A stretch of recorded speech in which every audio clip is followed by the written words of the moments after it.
Hello and welcome back to NSUSpartans.com. Fueled by Gatorade, Ross Gordon, Julie O'Neal, joined by tonight's Team Spartan Partners post-game play of the game. Zaynah Robinson as the Spartans get back on the winning track tonight. Your final score 80-76 as Norfolk State knocks off Savannah State. Again, we're with Zaynah Robinson and Z. It's a back-and-forth ball game. We trailed late, trailed by 7, and then we came back on a big run tonight. You led all scores for Norfolk State. You had 21 points.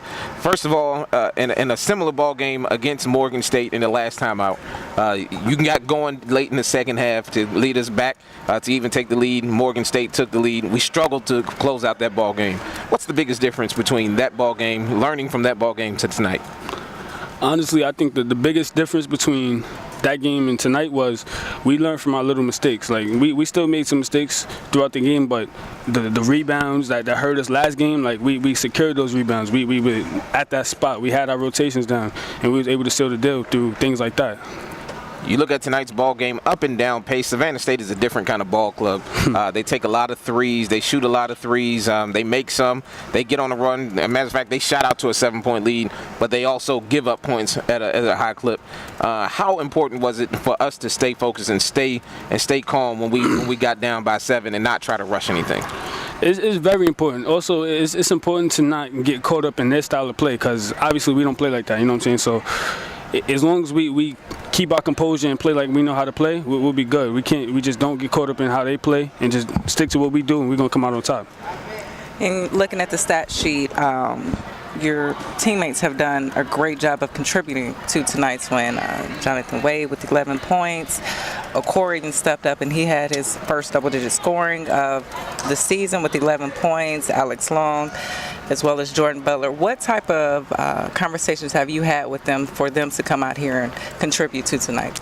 Honestly, after that last loss, we on the bus, and I'm talking to specifically Kerwin Okoro, and I'm telling him, like, yo, I need you, we need you, like, and this is, you know what I'm saying, this is our conversation just on the court today. Like, he came out and he did exactly what we talked about. So for other guys to step up, it's going to be huge down the stretch throughout the season. It's going to be very, very important, and we're going to need that, because everybody knows one person can't lead a team.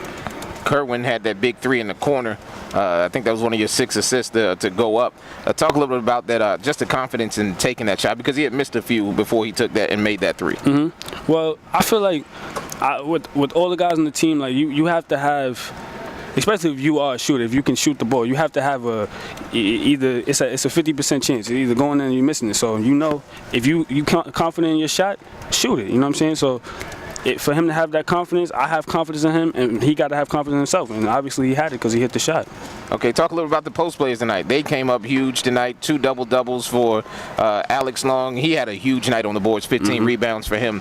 And also Jordan Butler, what he did tonight was huge, especially on the boards late. Both of them had a block. But even Stavian Allen, he ended up in double figures, and he had a block on the last possession to seal the ball game. Talk a little about your post players, because you're going to need that effort as the season goes along. Absolutely. I'll start with Stavian. Like, Stavian, I'm proud of him tonight because he was ready when his number was called. You know what I'm saying? Like, his minutes could have been inconsistent in the past, but he was ready tonight.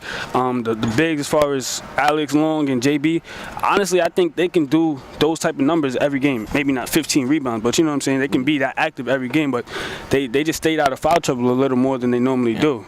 Yeah. So they were able to stay on the court and do what they can do. And moving into Central, what's your mentality, being that you guys have bench presence as well as your starting lineup is contributing? Honestly, I feel like obviously we're gonna watch film, go over the scout, look at Central, but we got to focus on us. We got to clean up certain things. Like tonight, I think we had like 18 turnovers. Like that can't happen. You can't beat good teams down the stretch like that. So we got to control the things we can control, and then when we get to the game, we just got to execute our plan. 21 points, 4 rebounds, 6 assists to go along with 2 steals for tonight's Team Spartan Partners post-game player of the game, Zaynah Robinson. I know your dad will be proud. He gets to see you for the first time this year right here on NSUSpartans.com. Don't forget the Spartans return home on Saturday as they welcome in North Carolina Central. The Spartans will again look for win number 2 in conference play. They had to get their 1, and they did tonight against a very tough team in Savannah State. They take on North Carolina Central on Saturday. The women will tip it off at 4 o'clock. Congratulations to them on their win today. And congratulations to the men and Zaynah Robinson as the Spartans win this one 80-76 over Savannah State to improve to 1-1 in conference play. For Julie O'Neal and Zaynah Robinson, I'm Ross Gordon. Thank you for watching NSU Spartans.com, fueled by Gatorade.